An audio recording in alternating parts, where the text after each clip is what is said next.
धन्यवाद। नमस्कार युकेवासी कोलम्बाको समाजको आमा पार्टीलाई मेरो धेरै धेरै नमस्ते र सम्झना छ। म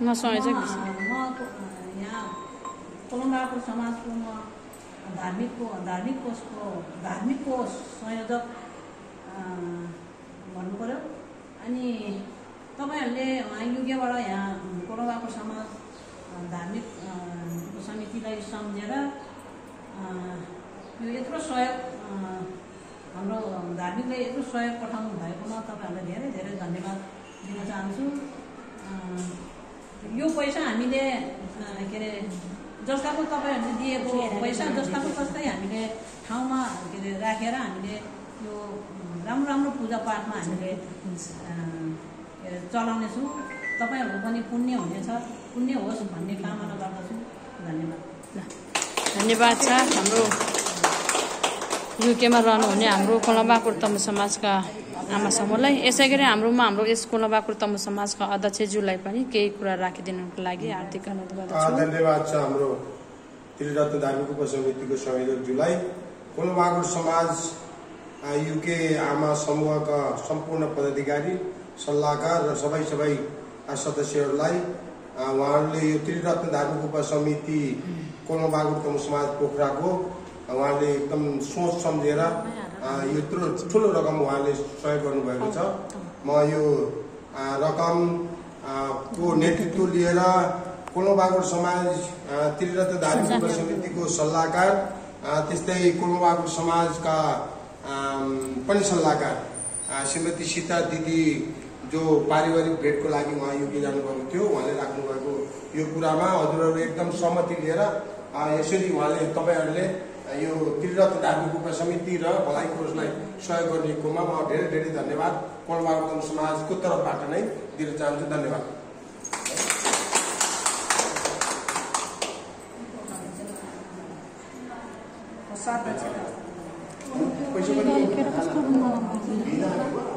हाम्रो यो पैसा हाम्रो त्रिरत्न धार्मिक उपसमितिका हाम्रो भाउजू दुई ठाउँमा कोष सदस्य हुनुहुन्छ। त्रिरत्न धार्मिक उपसमितिका कोष सदस्य पनि हुनुहुन्छ र फेरि राहत कोषको भर्खरै मात्र स्थापना भएको हाम्रो यो कोलम्बाकोट आमा समूहका भलाइ कोषको कोष सदस्य पनि हुन्छ हाम्रो भाउजू बालकुमारी तमुजु र भलाइ कोषको संयोजक हुनुहुन्छ हाम्रो दिदी सीता तमुजु र त्रिरत्न धार्मिक उपसमितिका हाम्रो दिदी गीता दिदी सम्पूर्ण उपस्थित हुनुहुन्छ हाम्रो अध्यक्षज्यू लगायत।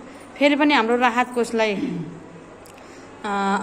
कोषको कोष सदस्यज्यूलाई फेरि पनि हाम्रो यो संयोजकज्यूले नै रकम हस्तान्तरण गर्न गइरहेको छ।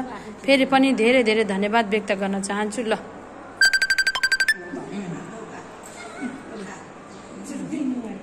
बिद फेरि भलाइ कोषको लागि केही कुराहरू राख्नु। हाम्रो युकेको कोलम्बाकोट आमा समूहलाई धेरै धेरै धन्यवाद। र मैले यो पैसा उहाँलाई राखेर उहाँले दिनुभयो। मैले अब अघि नै अलिअलि छोटोमा भनिसकेछु। यसको यो रकम चाहिँ दुखी गरिब पीडित कसलाई गाह्रो अप्ठ्यारो परेछ त्यसमा जान्छ र धार्मिकको चाहिँ हामीले पुण्यमा हामीले पितृहरूको सम्झना गरेर उहाँलाई सुर हालेर उहाँलाई खानाहरू दिने। अनि हाम्रो धमाल पूजा हुन्छ कार्तिकमा, वैशाखमा हाम्रो यो हिउँपति पूजा हुन्छ। यो सबै तपाईँहरूको पितृको लागि पनि आज पूजा तपाईँहरू उहाँ भए पनि त्यो पैसाले हामीले सबै यहाँ पूजा तपाईँहरूको पितृहरूले नै पाउँछ, हाम्रो पितृ सबैले पाउँछ। सबैको जय गुम्बामा न्युनी व्रत गुम्बामा नि न्युनी व्रत बस्नेहरूलाई पनि हामीले त्यो धार्मिकको पैसा दान गर्छौँ। तपाईँहरू उहाँ भयो भने हामीले त्यो पैसा चाहिँ राम्रो राम्रो ठाउँमै हामी लगानी गर्छौँ। लगानी होइन, दान सहयोग गर्छौँ। दान गर्छु तपाईँहरू चाहिँ एकदम आनन्दले बस्नु। फेरि पनि हामी सहयोगको अपेक्षा राख्दै आज हाम्रो हजुरहरूले पठाउनु भएको रकम जस्ताको तस्तै हामीले सहयोग गर्छौँ। हाम्रो कोषाध्यक्ष मेरो भाउजू बालकुमारी गुरुङलाई हस्तान्तरण गर्दैछु। सम्पूर्ण सहयोगी दाताहरूलाई धेरै धेरै धन्यवाद। यति ठुलो रकम दिनुभएको छ हाम्रो यो भर्खरै मात्र स्थापना भएको हाम्रो यो राहत कोषलाई। कति र 1 लाख 1 लाख सहयोग गर्नुभएको छ। मलाई पनि के दिनु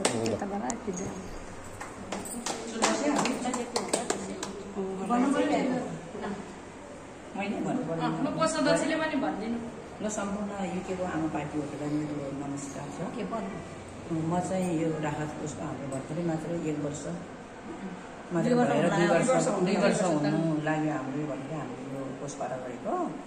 अनि अब तपाईँहरूले पठाउनु भएको युकेबाट तपाईँहरूले पठाउनु भएको रकम चाहिँ हामीले मेरो नान्दा के अरे हाम्रो राहत कोषको संयोजकको हातबाट हामीले यहाँ आज प्राप्त गर्यौँ। अनि तपाईँहरूको यो पैसा चाहिँ हामीले राम्रो राम्रो धर्मको कुन कुन ठाउँमा गुम्बामा कहाँ हुन्छ हाम्रो दुखी पीडितहरूलाई हामीले यसरी नै सबैजनालाई हामीले बाँड्न जान्छौँ। कसैलाई बाढी पहिरो जाने ठाउँमा कहाँ कहाँ हाम्रो अब चाहिँ हाम्रो अर्को रोगीले आउँदैछ हाम्रो अब चाहिँ होइन बाँड्ने असरबाट हाम्रो फेरि सुरु हुन्छ।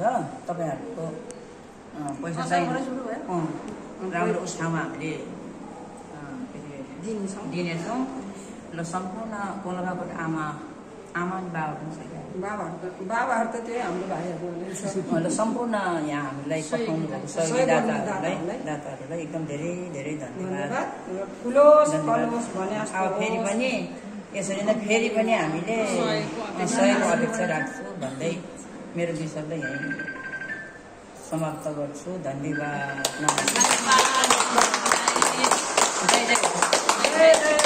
जय जय हो।